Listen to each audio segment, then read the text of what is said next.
En manchette cette semaine, Joanne Brunet à la tête de DEV. La patrouille municipale de Vaudreuil-Dorion se dote de caméras mobiles. Et cette semaine, dans la chronique Écolo, on parle de sacs de plastique.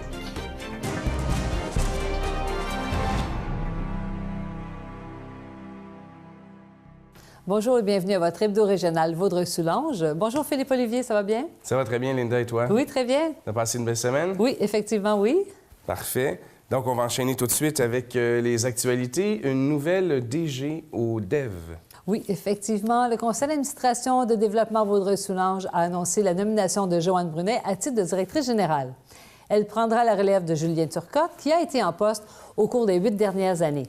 Celui-ci quitte pour une retraite bien méritée. Madame Brunet occupait depuis les 15 dernières années le même poste au CLD Beauharnois-Salaberry. Son expérience est reconnue en ce qui a trait au développement industriel, à la prospection et ainsi qu'au développement touristique et régional. Et ensuite, la patrouille municipale qui se dote de caméras mobiles. Oui, le conseil municipal de la ville de Vaudreuil-Dorion a récemment autorisé les officiers de la patrouille municipale à porter un dispositif d'enregistrement vidéo et sonore à la poitrine ou à l'épaule. Il s'agit pour l'instant d'un projet pilote qui débutera sous peu, dont le but est d'assurer un contrôle de la qualité des services offerts aux citoyens.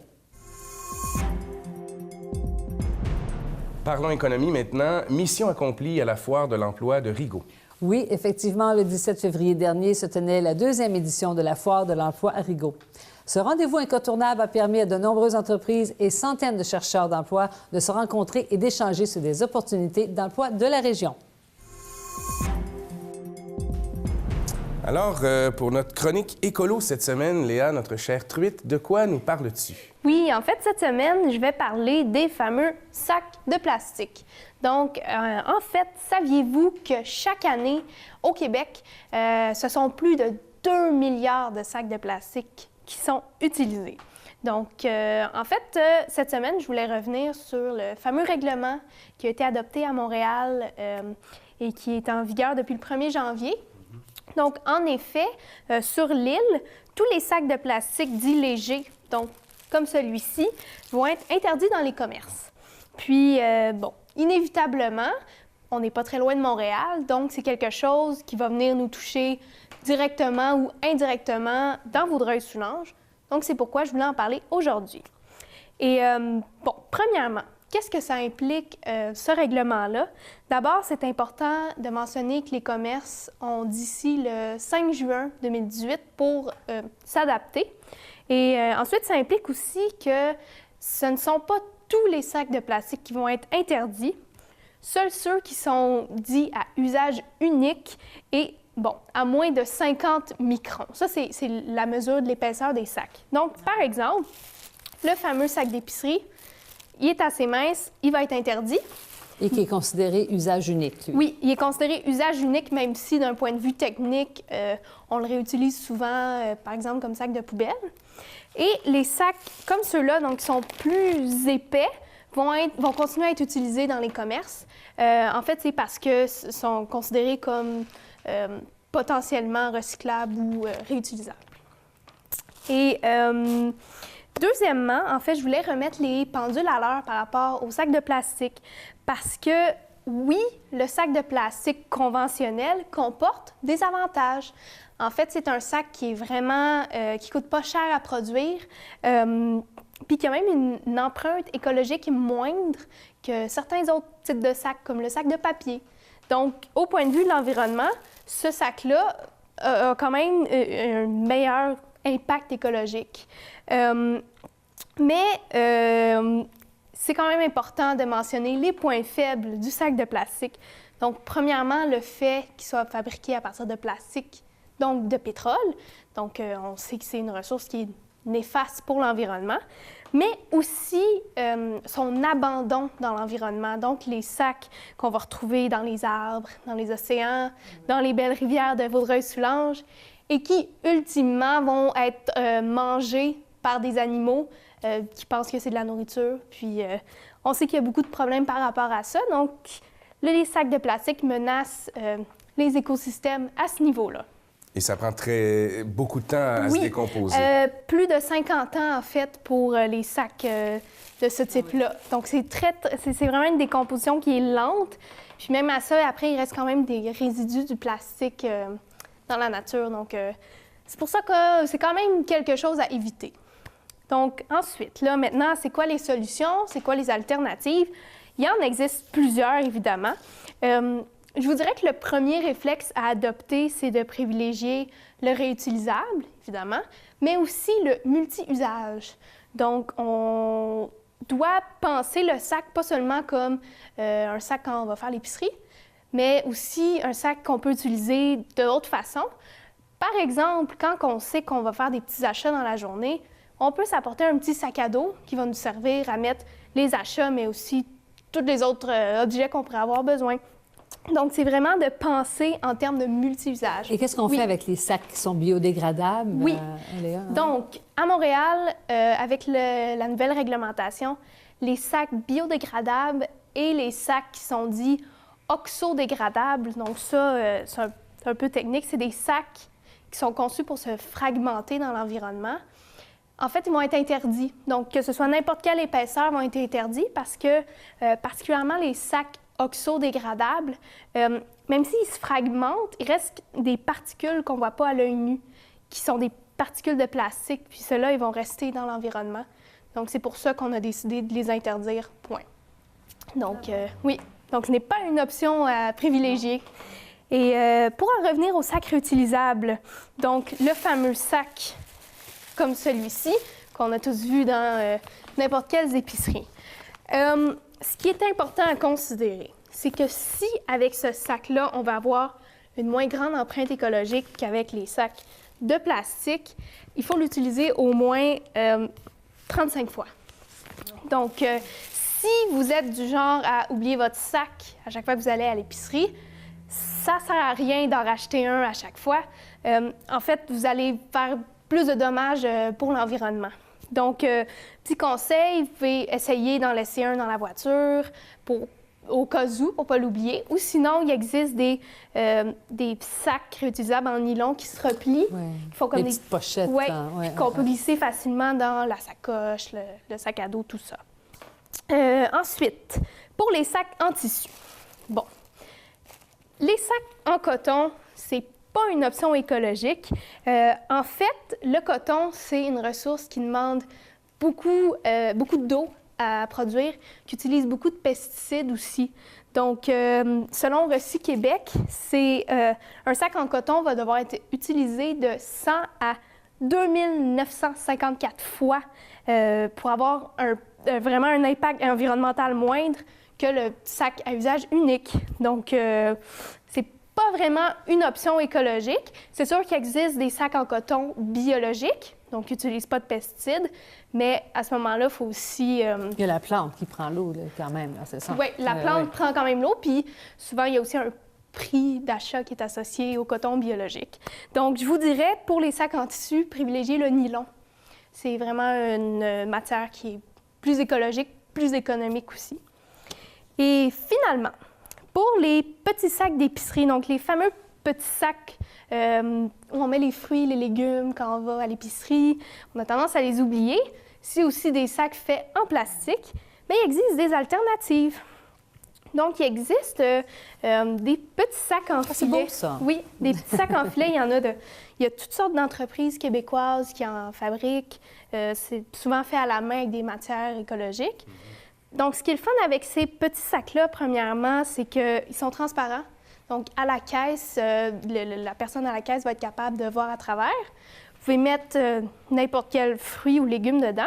Puis, souvent, c'est lavable à la machine ou à la main. Donc, c'est vraiment une belle petite alternative. Et en fait, il y en a tellement à dire sur le sujet, mais évidemment, je dois couper ma chronique ici, faute de temps. Comme mot de la fin, j'aimerais vous dire encore une fois d'être créatif. Donc, pensez multi-usage, pensez pas à usage unique. N'oubliez pas qu'un sac, ça peut avoir 1001 utilités. Donc, privilégiez une plus petite quantité, mais qui peut être utilisée de 1001 façons. Mais surtout, si vous choisissez le sac de plastique, s'il vous plaît, ne le jetez pas à l'extérieur et dans l'environnement. Vous pouvez le mettre au recyclage. La plupart des sacs sont recyclables. Ou sinon, vous pouvez l'utiliser comme sac de poubelle. Donc, voilà. C'était tout pour ma chronique sur les sacs de plastique. Bien, merci beaucoup, Léa. C'est très intéressant. C'est toute une question d'habitude à prendre, Oui. de changer ses habitudes pour pouvoir se conformer à des mesures un peu plus écologiques. Oui, exactement. Bien, merci beaucoup et bien, à la semaine prochaine pour ta prochaine chronique. Oui, à la semaine prochaine. À la maison, je vous invite à aller vous abonner à ma page Facebook, Les Truites écolos, si ce n'est pas encore fait. Et la semaine prochaine, je vais vous parler du transport en commun. Les nouvelles culturelles sont une présentation du Conseil des arts et de la culture de Vaudreuil-Soulanges. Enchaînons maintenant avec les capsules de culture. On fête l'hiver au cégep Gérald Godin. Oui, les étudiants ont organisé un carnaval qui s'est déroulé du 19 au 23 février dernier. Une fête ponctuée de plusieurs activités, dont des midis festifs à l'extérieur, des courses à obstacles et pour conclure, le groupe hip-hop À la Claire Ensemble s'est donné en spectacle à la salle Pauline-Julien. Et on ne s'ennuie pas au musée régional de Vaudreuil-Soulanges. Du 3 au 11 mars prochain, au musée qui se trouve à Vaudreuil-Dorion, les familles auront l'occasion de profiter de la semaine de relâche avec Cyprienne, la souris ambassadrice du musée. Chaque jour, des activités les mettant en vedette seront proposées. De plus, le 6 mars, de 14h à 16h, se tiendra l'activité familiale Éco-Brico en lien avec l'exposition Un monde en couleurs. Philippe Olivier, on fête la Saint-Valentin à l'intrépide cabaret d'improvisateurs. Oui, Linda, c'est au cours d'une soirée sous le thème de l'amour que l'intrépide cabaret d'improvisateurs a présenté son match le 14 février dernier. La partie s'est conclue par la marque de 9-5 pour les Verts face aux Bleus. Les étoiles de la soirée ont été attribuées à Stéphanie Lacroix, Alex Beauvais et Camille Piché-Jeté. Revenez-nous la semaine prochaine pour une autre excellente soirée d'improvisation, toujours les mercredis soirs, toujours au bar chez Maurice. Et un autre match plutôt humiliant pour la Révolution de Saint-Lazare. Oui, ce n'est pas sans nous rappeler la difficile saison que vit le Canadien de Montréal cette année. Donc, la Révolution de Saint-Lazare s'est encore une fois inclinée face aux Cobras de Terrebonne par la marque de 9-1 lors de leur match local à l'Aréna de Saint-Lazare. Plus de 300 spectateurs sont retournés bredouilles suite à cette malheureuse défaite. Et la plage de Saint-Zotique ne cesse d'innover. La plage de Saint-Zotique diversifie son offre et propose de transformer, le temps d'une soirée, la plage en un restaurant à la Belle Étoile le 20 juillet prochain. Un souper 4 services sera présenté dans un décor rassemblant sable, vagues et ciel étoilé. Les billets sont en vente à l'Hôtel de Ville de Saint-Zotique. Et le relais pour la vie sera à Pincourt cette année. Oui, en effet, le relais pour la vie de la Société canadienne du cancer présentait le 20 février dernier la conférence de presse pour présenter les 15 ambassadeurs de la 15e édition qui se déroulera au Parc olympique à Pincourt le 25 mai prochain. Donc, pour qui je marche pour la génération future, mes enfants, pour s'assurer qu'on fait le travail nécessaire pour continuer la recherche, pour finalement, un jour, trouver un cure pour le cancer. La chanteuse Marie-Hélène Thibert et plusieurs autres artistes seront présents afin d'encourager les marcheurs. Il y aura un tirage au profit de la Maison des soins palliatifs. La Maison de soins palliatifs de Vaudreuil-Soulanges a lancé la vente de billets pour son tirage qui aura lieu le 8 juin 2018. Réunis au IGA à Coteau-du-Lac le 15 février dernier, les partenaires de cette 9e édition ont dévoilé les prix, totalisant 12 000 $.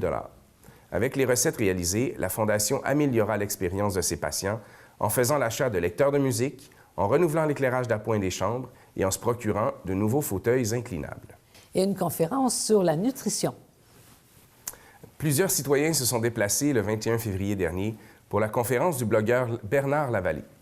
Intitulée « 5 tendances en alimentation et en nutrition », celui-ci y a expliqué que beaucoup d'informations circulent sur le web quant aux bienfaits du sans gluten, des détox, du microbiote et du végétarisme. Il en a profité pour livrer son avis, fondé sur les principes de la science, sur ces questions. Et il est possible d'améliorer son français gratuitement dans la région. Tout à fait, c'est une excellente nouvelle. La Magie des mots, située à Coteau-du-Lac, est un organisme communautaire qui sensibilise les Soulangeois à l'amélioration du français. Celle-ci désire rappeler que les inscriptions sont ouvertes à longueur d'année et que tous leurs services sont offerts gratuitement selon les disponibilités des utilisateurs. Soulignons le 150e anniversaire du Canada avec des moments historiques qui ont façonné notre magnifique région. À titre de députée de Salaberry-sur-Roi, je suis heureuse de contribuer au rayonnement de notre télévision régionale, c'est sûr, la télé. Je suis donc fière de participer à la réalisation du segment Patrimoine historique présenté à chaque semaine durant votre hebdo régional Vaudreuil-Soulanges. Bon Canada 150! Et pour la chronique historique maintenant, Linda, tu vas nous parler de la signification et de l'origine du mot « suroît ». Oui, le nom suroît est utilisé à toutes les sauces pour désigner la région, mais il y a une origine précise et ancienne. Aujourd'hui, la région du Suroît représente, de façon plus ou moins précise, le territoire occupé par les MRC de Vaudreuil-Soulanges, Beauharnois-Salaberry et du Haut-Saint-Laurent, en plus de Châteauguay et ses environs. Le nom a toutefois une origine historique et un lien bien local. Le mot en lui-même est un emprunt du normand. Dans cette langue, le mot suroît signifie sud-ouest. Ici, le nom suroît a été donné au vent du sud-ouest qui souffle sur le secteur. Ce vent indique le beau temps et un ciel bleu fait du Suroît, la région la plus chaude au Québec. Cet atout s'ajoute à la présence de cours d'eau majeurs qui, à leur tour, tempèrent aussi le climat régional. Cette prédisposition explique la fertilité des sols régionaux. Ce n'est pas pour rien qu'une grande partie du territoire est dédiée à l'agriculture. Il y a de quoi être fier d'être résident de cette belle grande région. Et la plus chaude. Et la plus chaude. Et c'est un avantage. Merci beaucoup. On en apprend encore, grâce à ces chroniques historiques, de plus en plus sur l'origine, l'histoire de notre région. Merci beaucoup, Linda. Merci, Philippe-Olivier. Et c'est tout pour cette semaine pour notre hebdo régional. On se revoit la semaine prochaine. Merci, Philippe-Olivier. Merci beaucoup. Au revoir et à la semaine prochaine.